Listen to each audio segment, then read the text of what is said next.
So it's Sunday the 6th of November and finally up at the plot to get the last rows of garlic in. I managed to get 3 in about 3 weeks ago, I think it was now, and then I had to abandon it because it literally just got dark. So I've got the rest to do, so we'll get that done first job, and then I've got the 1 row of Morris Piper potatoes still to take up, and they've been in ages.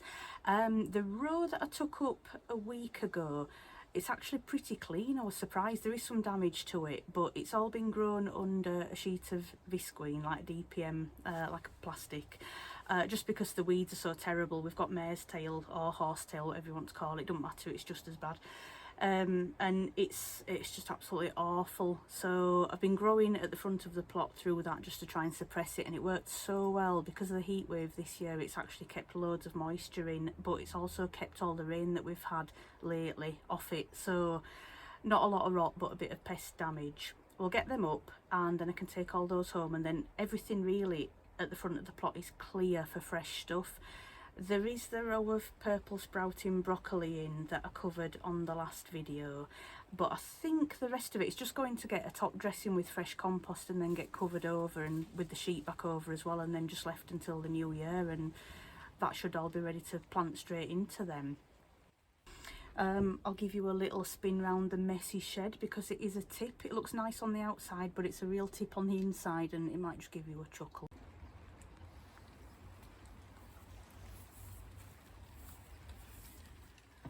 So here we've got the inside of the shed.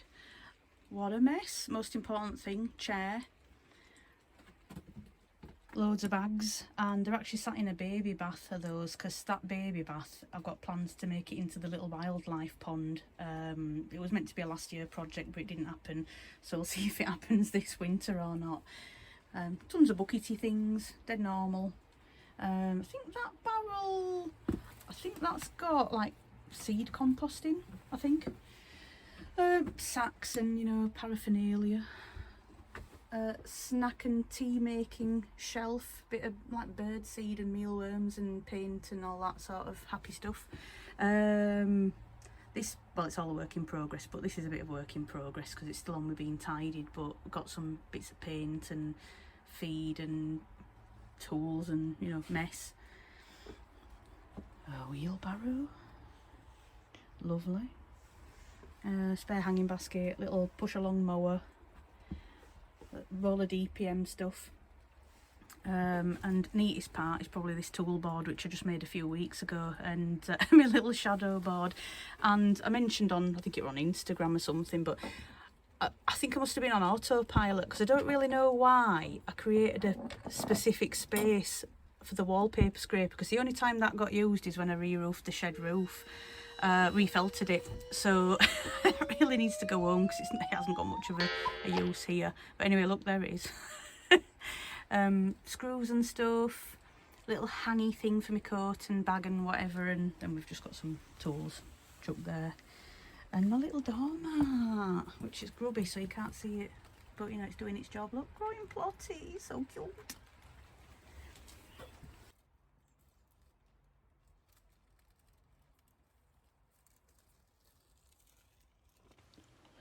These are the rows that I put in the other week. We've got 2 rows of hardneck garlic here. Those are Casablanca, and they've shot through so quickly. And that 1 row of Rhapsody is saved seed from last year, which that's been a little bit slower to show through, but it's coming through now and looking pretty good.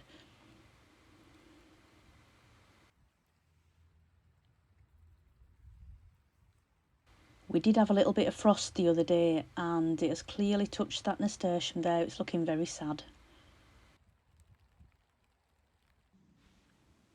The last few rows of garlic that I've got to put in, it's a soft neck type called Garcua, I think is how you say it.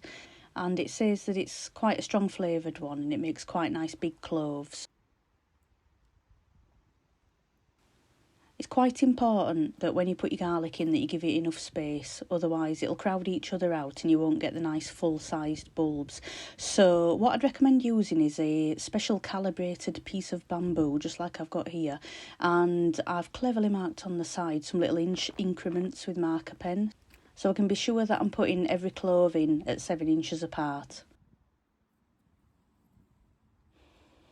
I must admit I was a little bit more informal last year with how I did the spacings.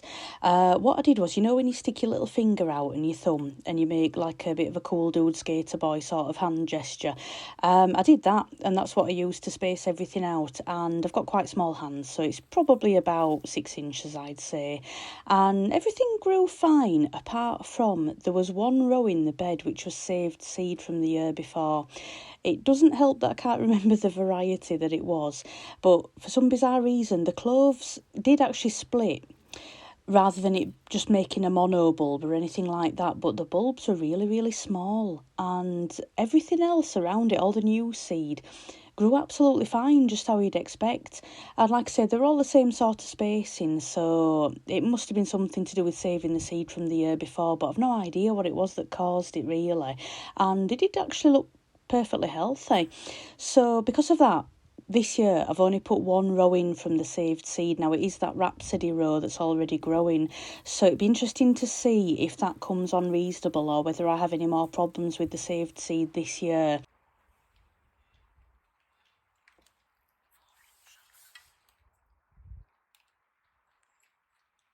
Oh no, I've done them in that one. Idiot.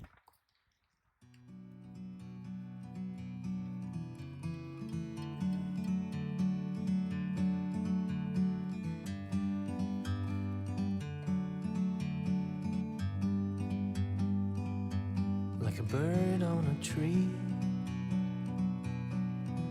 I'm just sitting here. I got time,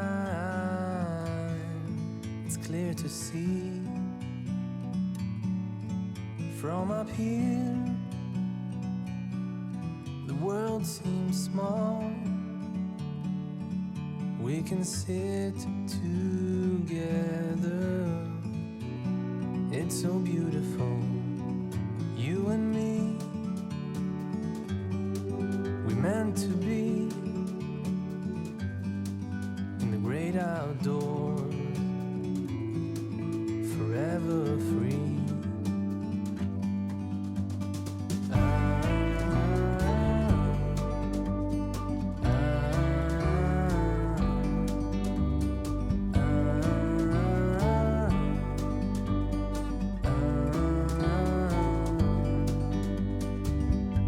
Sometimes you need to go and take a step back to see the truth around you. From a distance you can tell.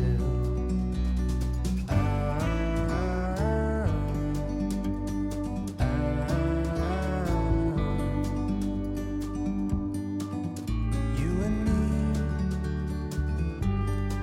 were meant to be in the great outdoors, forever free. You and me, meant to be in the great outdoors, forever free.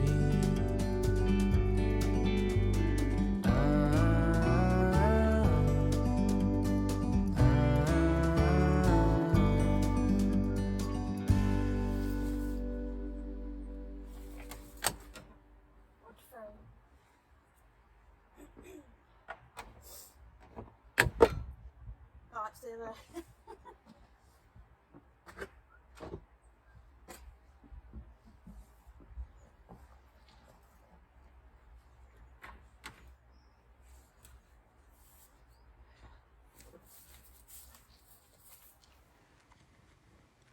And this is the last row of Maris Piper potatoes that still needs to come up.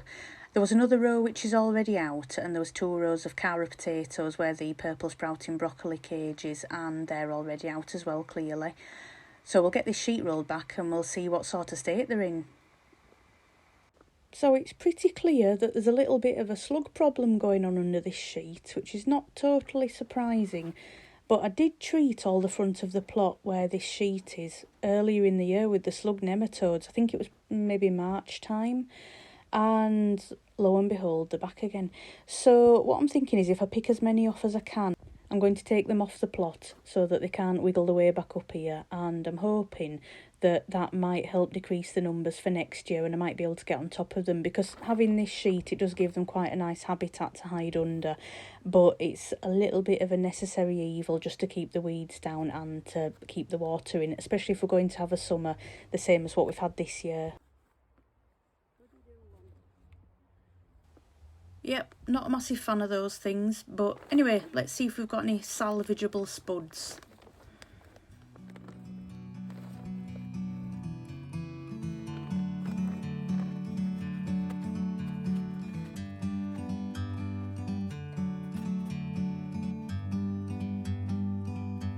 Like a bird on a tree, I'm just sitting here. I got time, it's clear to see. From up here, the world seems small. We can sit together. It's so beautiful, you and me. We meant to be in the great outdoors, forever free.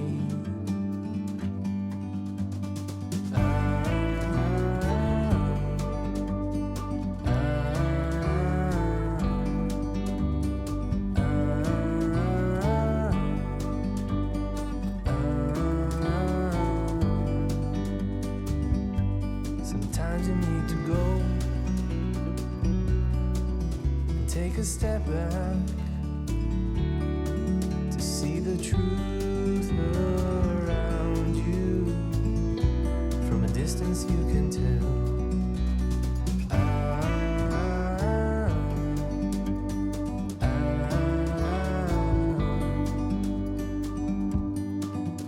You and me were meant to be in the great outdoors, forever free. You and me, meant to be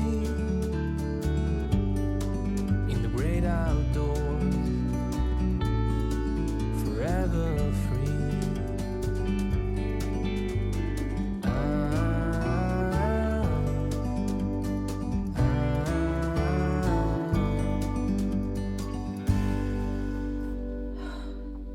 Hiding in greenhouse again because it's raining again. Spud rose out and a little bit of mare's tail. I mean, it were only what I could pull off the surface, but it's basically scratching the surface because it's just so much. It's everywhere, and it's so deep down. That's why growing through that sheet was such a revelation this year, because it's been great. I mean, I don't like using plastic at all, but that were kind of necessary. But anyway, I don't want to talk about mare's tail. So they're out. I'll put in a little picture of the spud bucket. So plenty there. I'll weigh them when I get home, and I'll have to sort through them because there are some that have got slug holes and whatnot in them, and there's quite a lot of scab, which I mean there would be because it's conditions, isn't it? It's been so dry, and then there were quite a lot of wet and whatnot. The soil's actually, well, it's compost mostly, but I mean it's pretty dry still under there, so you know, they come out fairly cleanly. I'll be putting some homemade compost all along those rows and then just chucking that sheet back over, because I've got nothing really that needs to go in the ground over winter there, or I don't think I do. I mean, I could chance a few bits, but I'm not sure if I'm fussed. Once all this comes out, which will be soon, it's you know, it's on its last legs, it's practically all done now. I will be clearing this out and refreshing the compost bags that are here, and then just putting some bits of pak choy and I've got some mustard down here, spring onions, they can go out really, but I've got some stuff in here that I can keep growing through the winter when this is cleared. So yeah, that compost will be going over there, just top dressing, recovering, yeah, and then it can sit there and idle a while. but it's got a bit further on and brilliant. I need to show you the dahlias though, because after saying how delightful they were the other day, the little frost that we had a couple of days ago, it's showing it on the dahlias. I mean, it were only a really light frosting, but the dahlias are looking a little bit sulky, to be honest, now after that. So I'll go across and I'll film those and just show you how sad they're looking in comparison now. But such is life. Everything's shutting down. Everything's going to sleep. We're going to have more frosts, all the rest of it. Who knows what sort of a winter we're going to have, we just don't know. But I mean, if I might leave them in. I might chance leaving them in because they're on that like hummocky mound of compost, just the same as the spuds were. And because they're kind of lifted up out of the wet, if I leave the sheet over them as well, I mean, I don't know whether the slugs that are under there will munch the tubers. I'm just not too sure whether they like the tubers or if it's all about the top growth. But I mean, they're cheap enough to buy if you go down like the big box stores and you just get a mixed bag of them, which is kind of what I did with those. They're not fancy ones from any sort of fancy shops or anything. They're not particularly specialist. So if I lose them, I mean, it's just opportunity to go and get some different ones into it and try something else. So I might leave them in, see how I feel. I might have a wobble and decide to take them up, but we'll see. I'll just show you what I've got here that can maybe go out, maybe I'll stop in here and grow through the winter. So we've got just sort of mixed mustards there. I mean, there is some, I know that won't survive, that purple basil. I could probably, it might be better taking that home actually. Some old basil there, ignore that. Spring onions, so they're doing quite well. I mean, they could go out and grow on slowly through winter, so I might do that because I'm going to have space.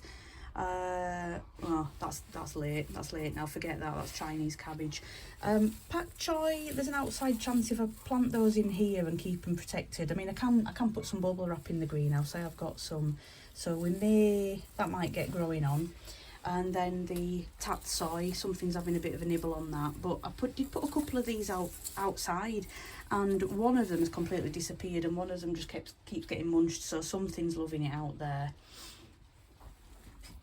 And then little carrot bucket that we saw before, just little chantenets for Christmas, so they're doing all right. I mean, I've kind of half thinned them. There's some cute little ones in there, and a bit of a bigger one. There were a bigger one I found over this side. Where is he? Is he there? Okay. Yeah. So they're all right anyway. They're not so bad. And then yeah, last few little bits of tomatoes.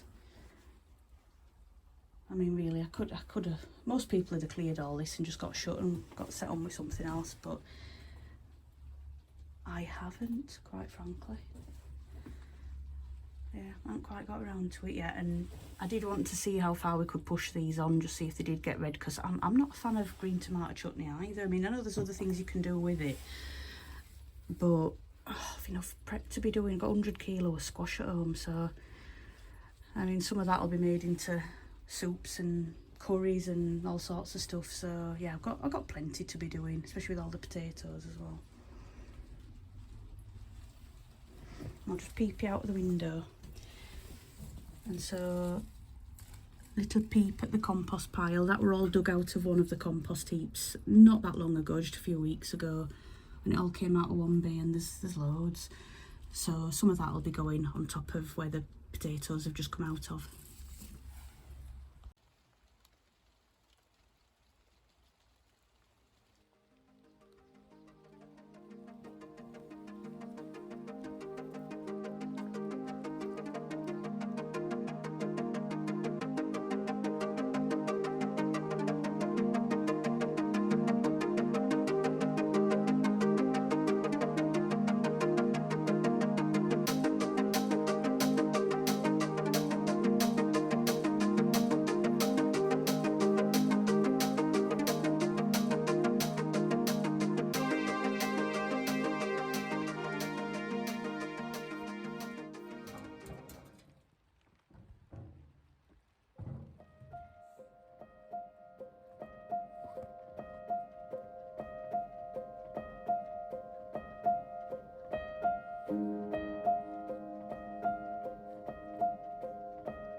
like a bird on a tree.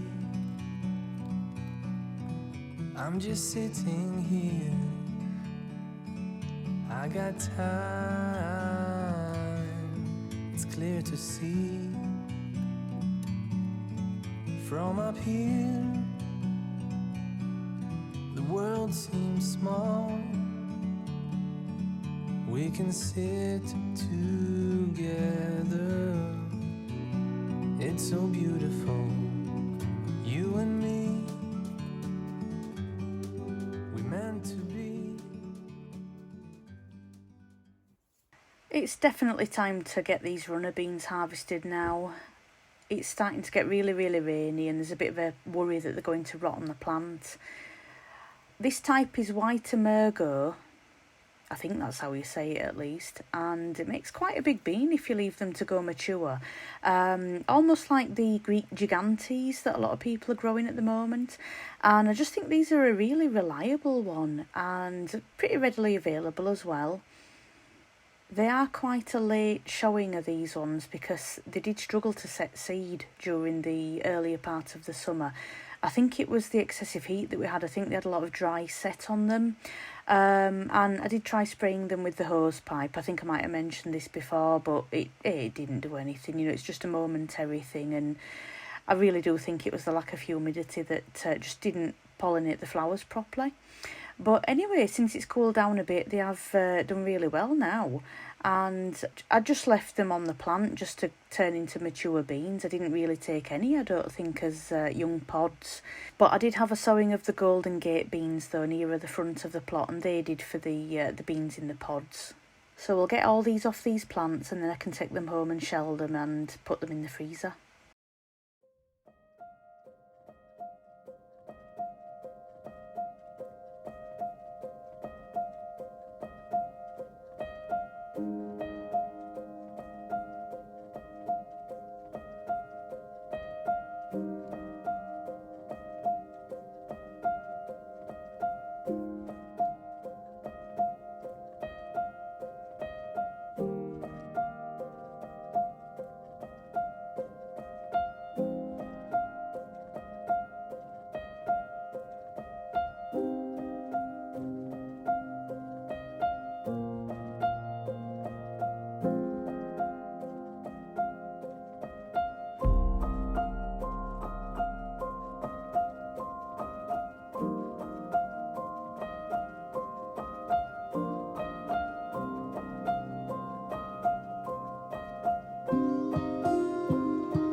I'll call that done. I'm starting to lose the light a little bit. I'm not too sure what time it is. I think it's probably not far off 3 o'clock, I think, but it's been raining, so it's already quite dingy really.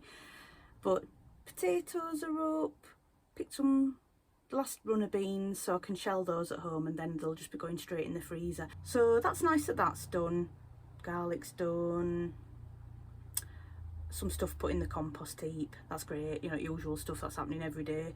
And one of my nice little cost lettuces is out as well, because if we get any more of those frosts, I mean, they're I suppose they're a bit on borrowed time really now, being out those potentially. So although it didn't look like it had hit those where they are at all. I think it's because my plot neighbour's little polytunnel is right at the side of it, and it's shaded on the other side with the side of the greenhouse.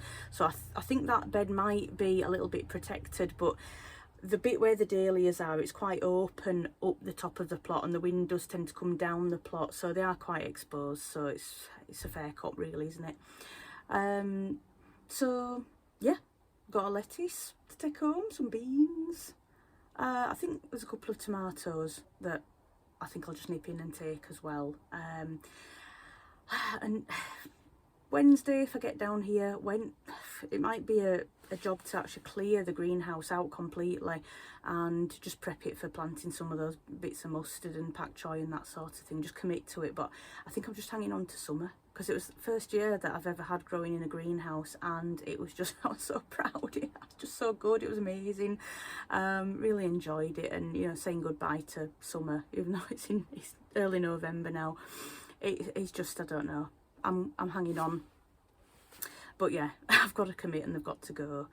So I think, yeah, that'll be the next job, clearing the greenhouse, I think.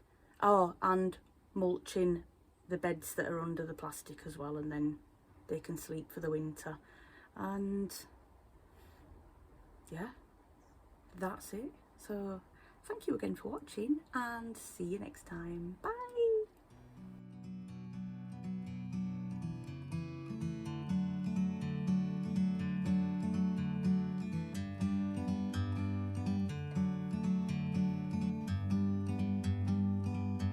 Like a bird on a tree, I'm just sitting here. I got time, it's clear to see. From up here, the world seems small. We can sit together.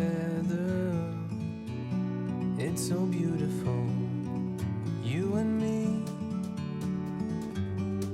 We meant to be in the great outdoors, forever free.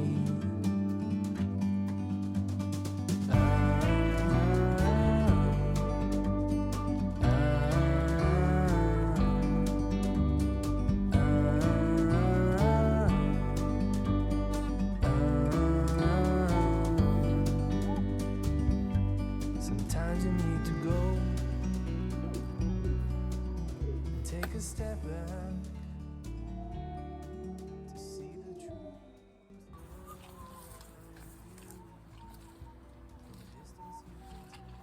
I've got him, I've got my glasses.